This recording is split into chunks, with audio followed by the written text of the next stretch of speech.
A continuación, presento al doctor Felipe Marino, quien realizará la ponencia de ketamina en psiquiatría. El doctor Felipe Marino es médico de la Universidad Pontificia Bolivariana, psiquiatra de la Universidad de Antioquia, terminó su residencia con una rotación en adicciones en el Hospital del Mar en Barcelona, España. Actualmente trabaja en urgencias y hospitalización de la Clínica Soma y es profesor de psiquiatría en la Universidad Cooperativa de Colombia. Adelante.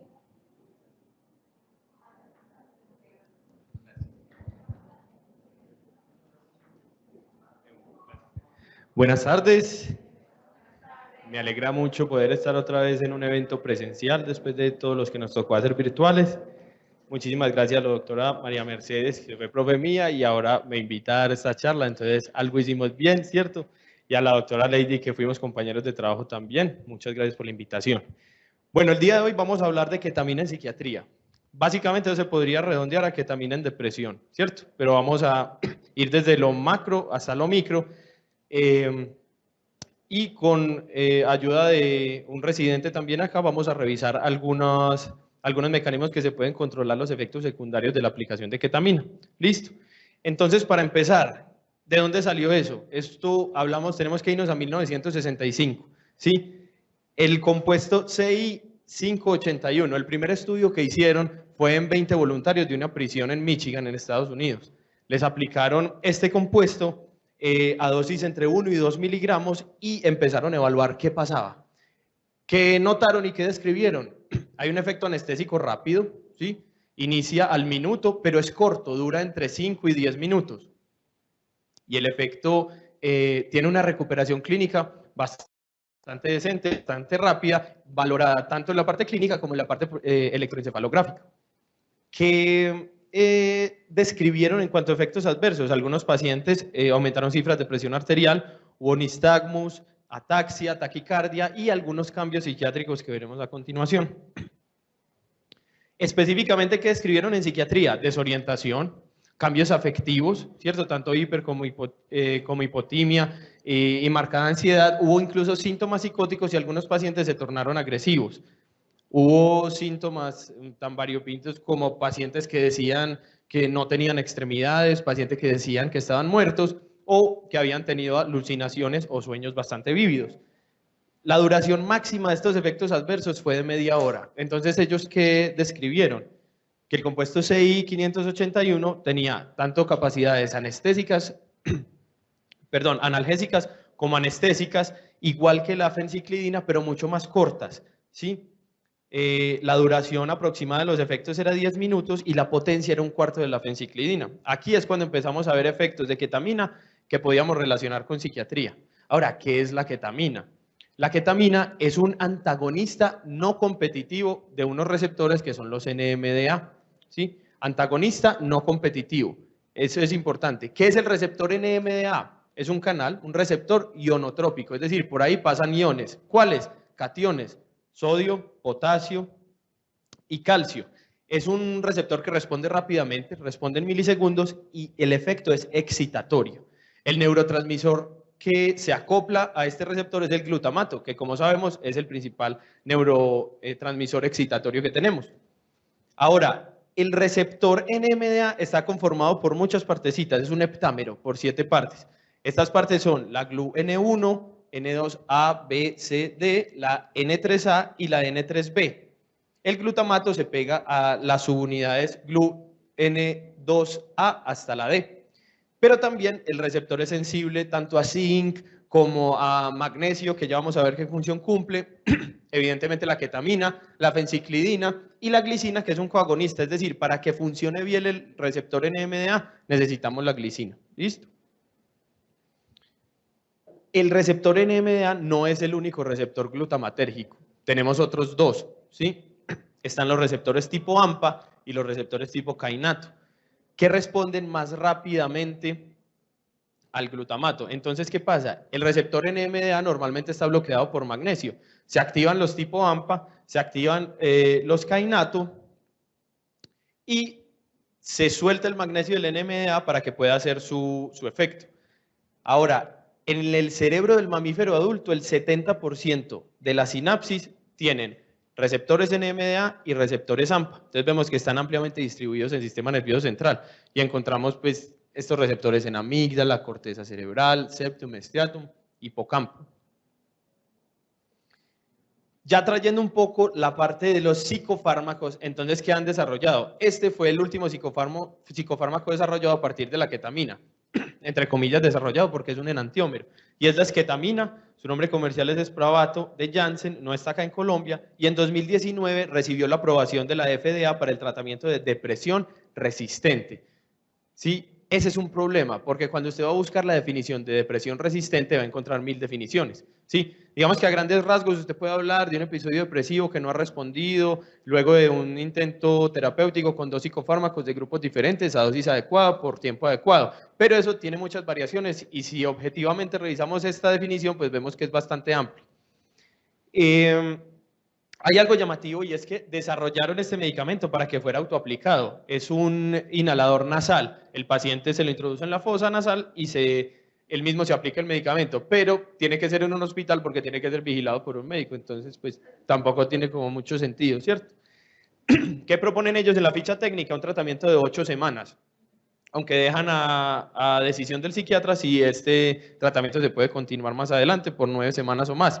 Está, digamos, dividido en 2 partes. La primera semana, la primera aplicación es solo 56 miligramos intranasal y después seguimos 2 a 3 veces por semana con dosis entre 56 y 84 miligramos. Y después las 4 semanas posteriores, es decir, entre la quinta y la octava, podemos aplicar la misma dosis entre 56 y 84, pero ya una sola vez a la semana. Si vamos a continuar el tratamiento, podemos seguir con este esquema o incluso ampliarlo a cada 15 días. La ketamina es una mezcla racémica. ¿Sí? Es decir, una mezcla entre 2 enantiómeros. Está el izquierdo, pues el levógiro, la esketamina y la R-ketamina. ¿Por qué escogieron la esketamina? Básicamente por esto. Tiene un mayor efecto analgésico y un mayor efecto anestésico, pero menor efecto psicomimético, lo que se traduce en menos efectos adversos de los que describieron en este estudio del 95 por donde empezamos la charla, ¿cierto? Normalmente los estudios van a encontrar diferentes dosis, van incluso desde 0.2, hay algunos con 0.1 hasta 0.4, 0.5 miligramos por kilo, e intranasal, si está, digamos, más estandarizado por el Spravato, que fue el medicamento que definieron por esta vía, con dosis entre 24, 28, 84, sobre todo 28 en pacientes mayores de 65 años. Ahora viene la parte más interesante, pero también la más enredada de la charla, y es el mecanismo de acción. ¿Por qué la ketamina tiene efecto antidepresivo? Ahí mismo que vamos a pensar, serotonina, ¿sí o no? O noradrenalina, no tiene nada que ver con eso. Vamos a hablar específicamente de su efecto a nivel glutamatérgico y las diferentes hipótesis sobre por qué podría tener este efecto antidepresivo. Hay muchas hipótesis, pero las más estudiadas son estas 4, ¿sí? Hipótesis de la desinhibición, de la inhibición de los receptores NMDA, pero extrasinápticos, de la inhibición de la transmisión espontánea mediada por receptores y de la inhibición de las neuronas de navénula, ¿cierto? Entonces, como eso está muy grande y muy enredado, vamos a partirlo de a pedacitos. Empecemos entonces por la hipótesis de la desinhibición. ¿Qué se dieron cuenta? Pacientes sanos a los que les daban ketamina presentaban un aumento en la actividad de la corteza prefrontal, ¿cierto? Empezaron a estudiar eso por qué y se dieron cuenta que es que la ketamina hacía una inhibición de los receptores NMDA en las interneuronas GABAérgicas. Recordemos que el GABA es el principal neurotransmisor inhibitorio a nivel del sistema nervioso central y las interneuronas son como las encargadas de mantener este tono inhibitorio siempre en equilibrio con el tono excitatorio del glutamato, ¿cierto? Entonces, si la ketamina se pega al receptor NMDA, ¿sí? Inhibe la secreción de GABA, ¿cierto? Es decir, quita la inhibición que estaba haciendo el GABA. ¿Y qué permite? Si el GABA está bajito, aumenta el glutamato. Si aumenta el glutamato, aumenta el tono excitatorio y por ende hay una mayor activación de la corteza medial prefrontal que se ha traducido en mejoría clínica en los síntomas depresivos. Entonces, una de las hipótesis es esto, que tiene que ver con la inhibición del GABA, aumenta el glutamato y por ende mejora la actividad de la corteza medial prefrontal y los síntomas depresivos. Es llamativo porque también propone digamos que una vía similar para el hecho de que la ketamina genere síntomas psicóticos. Él dice, vea, el tronco encefálico tiene unas conexiones con la vía mesolímbica, el área tegmental ventral, ¿cierto? pero también, bueno, y esta vía regula la secreción de dopamina del núcleo accumbens, ¿cierto? ¿Qué pasa con la ketamina? Lo que decíamos ahora, llega la ketamina, se pega a los receptores NMDA de las interneuronas GABAérgicas, es decir, quita la inhibición GABAérgica, ¿y qué pasa? No hay GABA, mucho glutamato, aumenta el glutamato, es decir, el tono excitatorio, aumenta la dopamina de la vía mesolímbica y esto se traduce clínicamente en síntomas positivos. Por eso la gente que consume ketamina puede presentar síntomas positivos y sería por la misma hipótesis de funcionamiento que planteábamos en la diapositiva anterior. Ahora, vamos a ver la segunda, la inhibición de los receptores NMDA extrasinápticos. ¿Sí? Sabemos que la sinapsis es este espacio en el que casi se unen una neurona con otra, pero hay receptores que están fuera de este espacio. El ejemplo y la teoría el ejemplo son estos receptores NMDA extrasinápticos que no funcionan con el glutamato que está en la sinapsis, ¿cierto? Sino con glutamato que está ahí en el espacio extracelular. ¿De dónde sale este glutamato? De las células gliales, específicamente los astrocitos, que ustedes saben están por todo el sistema nervioso central. Entonces, ¿qué pasa? Este transportador de glutamato, EAAT2, lo que hace es sacar el glutamato de los astrocitos y al bloquear la ketamina, el receptor donde ese glutamato se iba a pegar, inhibe la inhibición de la síntesis de proteínas. Es decir, bloquear el NMDA extrasináptico permite que la célula sintetice proteínas y por ahí podría ser el efecto antidepresivo. La inhibición de la transmisión espontánea mediada por receptores NMDA. Describen acá que hay una liberación que no depende como de muchos mecanismos dentro de la sinapsis, sino que es una liberación espontánea, ¿sí? De glutamato. Al ser el principal neurotransmisor excitatorio, se necesita pequeñas cantidades de glutamato que se liberan al espacio sináptico y se denominan corrientes excitatorias postsinápticas miniaturas. ¿Para qué sirven? Para mantener la funcionalidad de la sinapsis y para suprimir la síntesis de proteínas. Entonces, ¿qué hacemos? Al bloquear el receptor NMDA encargado de estas corrientes postsinápticas, vamos a bloquear el factor 2 de elongación procariota que tiene que ver con esta inhibición de proteínas y queda el BDNF, que es el factor neurotrófico derivado del cerebro libre, y esto que lleva a síntesis de proteínas. ¿Sí? Todo termina como la síntesis de proteínas, como el origen de la mejoría en los síntomas depresivos. Y finalmente, hablamos de la inhibición de las neuronas de la vénula, sobre todo de la vénula izquierda, pues eso es lo que más han estudiado. ¿Por qué? La vénula es un punto que es el intermediario entre los sistemas dopaminérgicos del prosencéfalo y del mesencéfalo, y que han visto en los estudios de neuroimagen, han visto que los pacientes sanos activan mucho la vénula cuando tienen como condiciones pues, o estímulos aversivos, y que la vénula es muy activa en pacientes con depresión. Entonces, ¿qué estamos haciendo? La vénula depende de los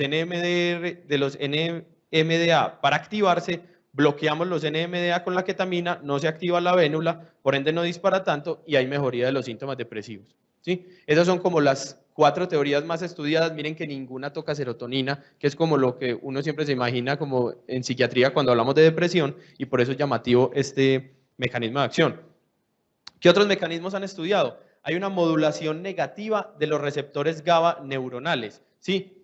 Va muy en la misma corriente de lo que habíamos hablado. Si usted inhibe un receptor GABA, entonces no va a haber actividad GABA, se aumenta el glutamato, se activan los receptores AMPA postsinápticos y esto deriva en síntesis de proteínas. También hay unos que han estudiado los metabolitos de la ketamina, específicamente la hidroxinorketamina, porque dicen esto lo que hace es promover la liberación de más glutamato al espacio sináptico y el antagonismo de los receptores glutamatérgicos, pero ojo que no son los ionotrópicos, ya hablamos de los metabotrópicos. ¿Por qué? Porque finalmente, ¿qué hace?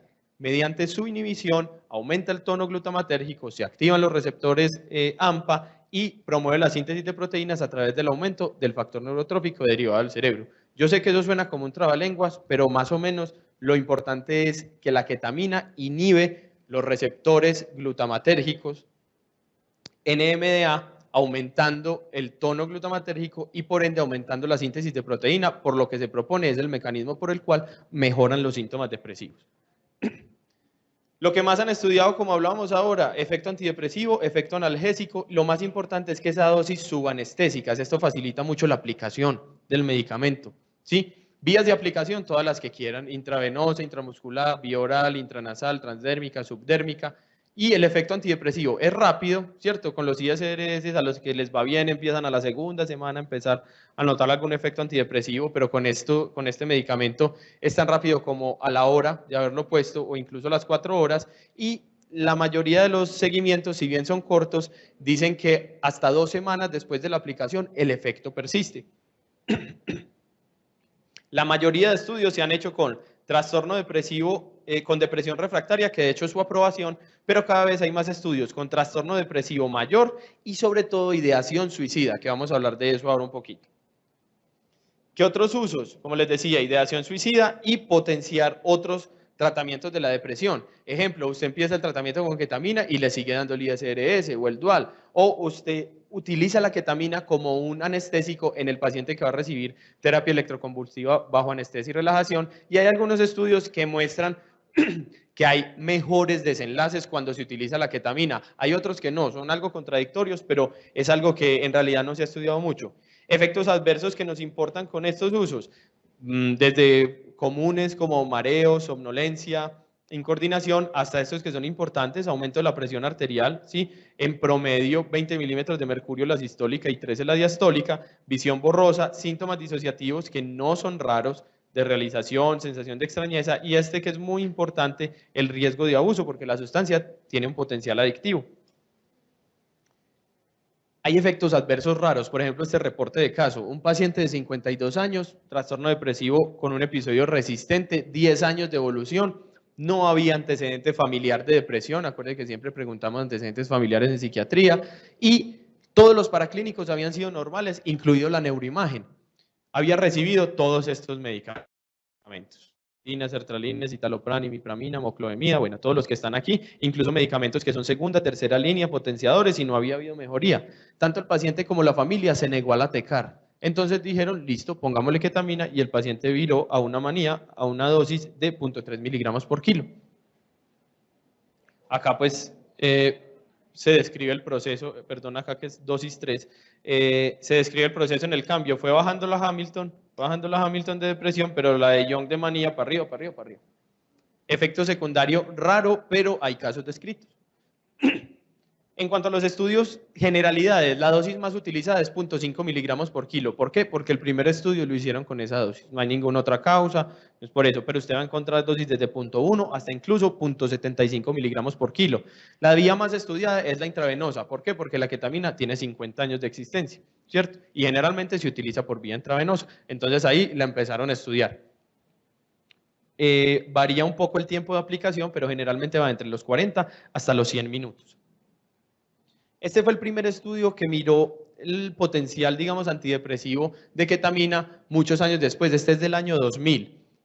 Cogieron pacientes con depresión, les pusieron la dosis que hablábamos, 0.5 miligramos por kilo intravenoso versus solución salina, o sea, ahí el cegamiento se acabó, porque una cosa es que usted le pongan ketamina y otra salino, ¿cierto? Ahí mismo se va a dar cuenta cuál le están poniendo.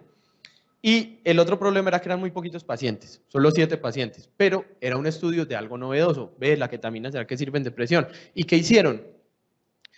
A las 72 horas ya describían una mejoría estadísticamente significativa. Miren, estos son los del placebo, que básicamente siguieron con la misma puntuación de la Hamilton, pero miren la disminución tan importante que tuvieron en los puntajes los pacientes que recibieron la ketamina. Entonces ahí empezaron a prestarle atención a esto. Este es un estudio doble ciego, aleatorizado, controlado con placebo, que de hecho utilizaban pues placebo, ya empezaron a utilizar midazolam para poder mantener el cegamiento, ¿cierto? No solución salina.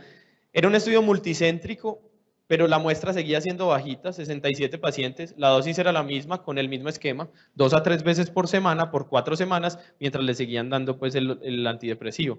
Los efectos adversos más comúnmente reportados fueron cefalea, ansiedad, disociación, náuseas y mareo, y miren que no son raros, ¿cierto? Estamos hablando de 1 de cada 5 pacientes. Y lo que describían era que el efecto antidepresivo persistía incluso 15 días después de la última aplicación. Entonces era como una nueva opción que teníamos en depresión resistente.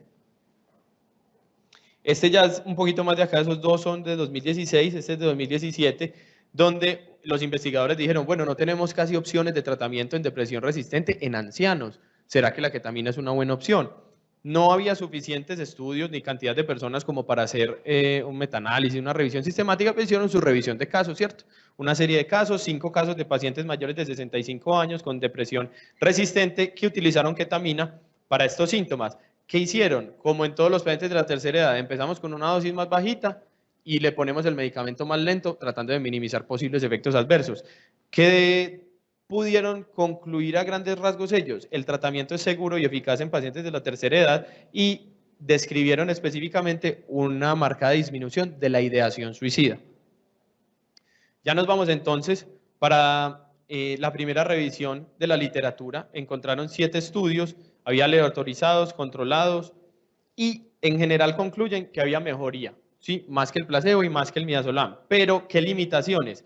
Las muestras son pequeñas. Acá tuvieron en cuenta trastorno depresivo mayor y depresión bipolar, que eso era algo novedoso, ¿cierto? ¿Será que para depresión bipolar sirve igual que para trastorno depresivo mayor? ¿Y qué dijeron? Las muestras eran muy pequeñas, para depresión la más grande era 62 y la más grande para bipolar era 18, y de los 5 estudios de depresión, solo 2 eran con midazolam, y de los 2 estudios de depresión bipolar, los 2 eran con salino. Entonces son estudios que, si bien tratan como de sacar algunas conclusiones generales, tienen muchas limitaciones metodológicas, ¿sí? Entonces no podemos creer como ciegamente de una lo que nos dice ese estudio. Este fue el último que me encontré, o sea, el más reciente, de marzo de este año, y buscaba la eficacia y la seguridad de esketamina nasal en conjunto con otros antidepresivos para el tratamiento de trastorno depresivo mayor. Es un metaanálisis y una revisión sistemática. Cogieron todos los estudios que tuvieran esketamina más de 4 semanas y todos los pacientes tenían antidepresivo oral. Encontraron que tanto para respuesta como remisión el RR era muy bueno y la P era significativa con un intervalo estrecho. Ahora, ketamina en suicidio. Una de las cosas más llamativas es que la disminución de la ideación suicida con ketamina se da en cuestión de horas, minutos a veces. Entonces queríamos saber por qué, digamos porque es un campo muy interesante para la investigación en los pacientes que tengan ideación suicida. Este fue un estudio piloto, nada más 16 pacientes, si bien no tuvo significancia estadística, sí hubo diferencia y mejoría en las escalas, en la escala de ideación suicida con la que midieron los pacientes comparado con el placebo, ¿cierto? Después de eso empezaron a hacer más estudios. Este también es de 2017, es un metaanálisis con 5 estudios de ketamina intravenosa midiendo la disminución de la ideación suicida. Empezaba tan rápido como después de 40 minutos. Los estudios eran con baja heterogeneidad, o sea, eran muy similares todos. Y si bien la población era pequeña, además se mezclaban estudios controlados y no controlados, lo que le resta poder a la investigación. Pero claramente, digamos que la tendencia era a la mejoría de la ideación suicida luego de revisar todos estos estudios. Este es ya de 2018, comparando la ideación suicida entre midazolam y la aplicación de ketamina. Ya empezamos a ver grupitos más grandes, 80 pacientes con depresión moderada severa e ideación suicida. La mitad tenía intentos suicidas previos, que sabemos que es un predictor de suicidio importante, y la mejoría fue significativa desde el día después de la primera dosis de ketamina, con un tamaño del efecto grande, ¿sí? 55 versus 33% la mejoría, y se mantuvo por más de mes y medio después de la última dosis de ketamina. O sea, cada vez tratábamos de encontrar los mismos resultados, pero con poblaciones más grandes en diferentes patologías y que se mantuvieran por más tiempo. Este era el estudio, pero con una sola dosis para ver en ideación suicida. La revisión sistemática mostró que después de revisar estos 10 estudios con 167 pacientes, se confirmó la hipótesis. Había disminución significativa, la heterogeneidad de los estudios era baja y el tamaño del efecto seguía siendo grande, con un número necesario a tratar muy bajito, de 3 a 5, es un buen número necesario a tratar. Esta me gustó mucho porque es una revisión sistemática, pero los efectos secundarios de la ketamina. Porque es que la ketamina no es que se la inventaron hace 50 años, nunca la usamos y de pronto la estamos usando para depresión. No, la ketamina se utiliza para terapias de dolor crónico. La ketamina, la gente la utiliza como sustancia psicoactiva y en estas poblaciones sí se han descrito muchos efectos secundarios que en los estudios de seguimiento que se han hecho para la ketamina en depresión no se han descrito. Entonces los investigadores querían saber por qué. ¿Qué encontraron? 60 artículos para el uso de ketamina, tanto en depresión uni como bipolar. ¿Qué decían? La gente solo describe los efectos adversos por sesión, no en el largo plazo. Es decir, los efectos que le dieron a la media hora, 1 hora después de la aplicación y ya. Y el seguimiento en general de los estudios es cortico. Miren la prevalencia de efectos secundarios, ¿cierto? Tan alta como 38 y como 72% los síntomas disociativos. Pero bueno, eso ya lo sabíamos, ¿cierto? Puede dar desrealización, ideas delirantes, puede dar alucinaciones, pero en ninguno de los estudios hubo seguimiento para los otros efectos adversos reportados de la ketamina, ¿sí? Digamos que hubo un seguimiento muy superficial de los efectos cardiovasculares, pero sabemos, por ejemplo, que la ketamina es directamente tóxica para el urotelio y que los pacientes que consumen ketamina como sustancias psicoactivas generalmente pueden desarrollar tipos de incontinencia, ¿sí? Hay reportes de alteraciones en transaminasas en pacientes que consumen ketamina o que han sido sedados con ketamina, y hay efectos neurológicos y gastrointestinales y ninguno de ellos fue reportado. Entonces lo que dicen los autores es como, sí, muy bueno que estudiemos un nuevo medicamento, pero también tengamos claro los efectos secundarios que se han reportado con el uso crónico de este en otras patologías para ver si estos pacientes los presentan o no. Han tratado de buscar predictores de respuesta, no se ha logrado un biofenotipo claro. Por ahí hay algunos estudios que dicen, hombre, si hay historia familiar de abuso de alcohol, déficit de cianocobalamina, adiponectinas bajas, alteraciones del sueño, si hay hiperactividad de la corteza cingulada anterior, alteraciones genéticas para los alelos del BDNF, que es el factor neurotrófico derivado del cerebro, desempeño neurocognitivo bajo y un alto índice de masa corporal. Bueno, puede que a eso les vaya mejor, pero en realidad son conclusiones pues muy a priori. Y en cuanto al metabolismo, pues tenemos que es por la 2B6, por la 3A4 y por ende va a tener interacciones. Hay unos medicamentos que la inducen, hay unos medicamentos que la inhiben, principalmente que la rifampicina y la hierba de San Juan la inducen, es decir, van a hacer que se metabolice más rápido. Y antibióticos como la claritromicina, eritromicina y el jugo de toronja, que creo que aquí pues no tomamos mucho, pero pues ahí decían el artículo, inhiben el metabolismo y por ende pueden aumentar el riesgo de efectos secundarios de la ketamina. Listo. Ahora entonces lo tengo con el doctor Sergio un momentico que les va a explicar esta herramienta como para valorar los efectos secundarios de la ketamina y ya volvemos para ver cómo se pone y resolvemos las preguntas. Entonces, buenas tardes, continuando con la presentación del doctor Marino. Lo que quisimos traer acá fue como teniendo en cuenta todo lo que nos estaba diciendo del reporte de efectos adversos, que era un reporte muy pasivo, que no se tenían en cuenta los efectos adversos acumulativos a largo plazo, se planteó una herramienta de efectos adversos para recogerlos con un uso adecuado de la ketamina. Este es un artículo en el cual se hace en el 2022, donde más o menos nos explican en qué consiste esta herramienta. Entonces, los objetivos es que, dado el boom que está tomando la ketamina y la esketamina para trastornos psiquiátricos y teniendo en cuenta que es un antidepresivo que no tiene el mecanismo de acción común que vemos en los otros antidepresivos y tiene una respuesta mucho más larga, se planteó la idea de hacer un uso adecuado o cómo se debería de hacer el uso adecuado de la ketamina. También tuvieron en cuenta por crisis de los opiáceos, el uso no adecuado de las benzodiazepinas. Entonces, se requería un monitoreo de seguridad, dado la nueva implementación que se le ha dado. Entonces, en el 2019 se planteó en sus siglas en inglés la KSET, que es una herramienta para monitorear la seguridad de la ketamina. A nosotros como personal de salud y médicos psiquiatras deberíamos de aplicar unos estándares adecuados y rigurosos para poder hacer una adecuada formulación de estos medicamentos y teniendo en cuenta los antecedentes que acaba de nombrar el doctor de que no hay un reporte como adecuado. La única era una revisión sistemática del 2018 donde los reportes eran efectos adversos a corto plazo, pero no los efectos adversos, digamos, acumulativos que se podían presentar a largo plazo. Dado de que a pesar de que la aprobación tanto de la FDA y de la Asociación Europea para la depresión resistente al tratamiento, hay en muchos países que se usa fuera de etiqueta y teniendo en cuenta que también está aprobada la forma de ketamina. Entonces, lo que ellos plantean es una detención segura, pero desde antes de iniciar el tratamiento con un screening en el cual se van a tomar las características preclínicas de los pacientes, tener una línea de base para tomar índice de masa corporal, signos vitales, antecedentes familiares, uso previo de psicofármacos, uso previo de la ketamina, los síntomas agudos como la disociación, los síntomas a largo plazo, como se mencionó, de hipomanía, síntomas urológicos y el alto riesgo que puede presentar el uso recreativo como la dependencia a este medicamento. Entonces, esta es la gráfica, se hace el screening, se hace una línea de base, se hace el seguimiento a corto y a largo plazo.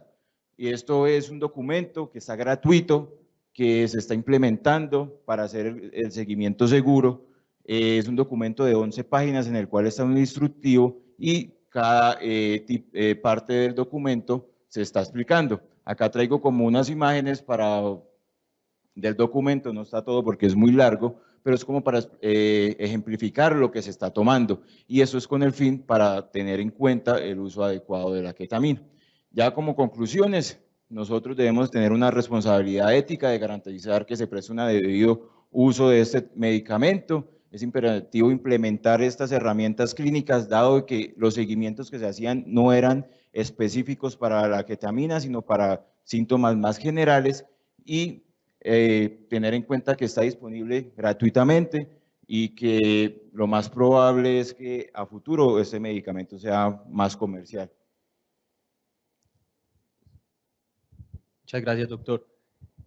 Este básicamente es un resumen de lo que el doctor nos acabó de decir, ¿cierto? Evaluación pretratamiento. ¿Qué tenemos que tener en cuenta? Lo que él nos dijo, que lo valore el psiquiatra, antecedentes familiares, qué psicofármaco ha tomado, si tiene consumo o no de sustancias psicoactivas, evaluación como básica, incluyendo salud cardiovascular y el consentimiento informado, ¿cierto? ¿A qué pacientes vamos a tratar? Paciente con depresión mayor, severa, sin síntomas psicóticos, ¿cierto? ¿Qué han reportado en el uso del tratamiento? Pues dicen que no sube tanto la presión arterial como veíamos ahora, pero hay reportes de casos con cifras tensionales de sistólica de 180, diastólica de 100, taquicardias hasta de 130 latidos por minuto. Por ende, un paciente que vaya a recibir ketamina tiene que estar bajo el cuidado de una persona que sepa RCP avanzado. Listo, porque puede hacer paro, puede haber complicaciones, que tiene que estar uno en condiciones de manejarla. Puede haber síntomas disociativos y psicóticos, por ende, el personal que la está aplicando tiene que tener entrenamiento para manejar estos síntomas. ¿Listo? Y la valoración médica previa al alta debe incluir que ya tenga la cita de control por psiquiatría y el paciente tiene que irse con un acompañante. ¿Por qué? Porque no puede manejar ni hacer uso de maquinaria pesada. ¿Dónde lo administramos? ¿Dónde creen que podríamos poner esto? Uno piensa que, bueno, si lo vamos a empezar a utilizar, si el paciente cumple criterios, en realidad no se necesita mucho. Una sala tranquila, una silla cómoda, donde haya un monitor que nos permita ver signos vitales del paciente, sí, saturación, presión, frecuencia cardíaca, nivel de conciencia, que haya carro de paros por si algo sale mal y que haya personal en condiciones de atender las posibles complicaciones cardiovasculares. Esto es lo más importante. Antes de empezar a ponerlo, usted tiene que tener un protocolo de cómo lo va a poner y de cómo va a manejar las posibles complicaciones que pueda tener el paciente. Finalmente, y lo más importante, la dosis. Lo que recomiendan es que si vamos a utilizar ketamina intravenosa, 0.5 miligramos por kilo. Recuerden que es una dosis subanestésica, ¿sí? No tiene efecto anestésico a esta dosis y lo ideal es pasarlo más o menos entre 40 y 60 minutos. Los pacientes que tengan un índice de masa corporal mayor a 30, lo ideal es calcular la dosis con el peso ideal, no con el peso real del paciente, porque puede aumentar efectos secundarios. ¿Y por cuánto tiempo? 2 a 3 veces por semana, por un esquema de 4 semanas. Hay otros que se van hasta 6 semanas, pero en general, y lo que más evidencia tiene es 4 semanas, mientras le sigue dando el antidepresivo oral. Lo que estamos buscando con la ketamina es mejoría rápida de los síntomas y disminución rápida de la ideación suicida, porque se supone que es un episodio depresivo probablemente complicado, aunque hay estudios que no sea, refractario, aunque hay estudios en que no es en refractario, pero es muy poco probable que usted una depresión refractaria la pueda manejar con un solo medicamento. Entonces lo ideal es que tenga el antidepresivo oral concomitante y sobre todo llevar el registro de intentos de sobredosis, pacientes que vayan a pedir dosis antes de tiempo y hacer screening de tóxicos en orina para ver si el paciente está consumiendo otras sustancias psicoactivas, porque esto podría entorpecer el manejo. Traté de que fuera lo más didáctico posible. Ese es más o menos como lo que sabemos de ketamina al momento de hoy y su uso en psiquiatría. Como les dije, es casi que exclusivamente en depresión. Acá les dejo mis datos, dudas, preguntas, inquietudes, con mucho gusto las respondo y muchísimas gracias.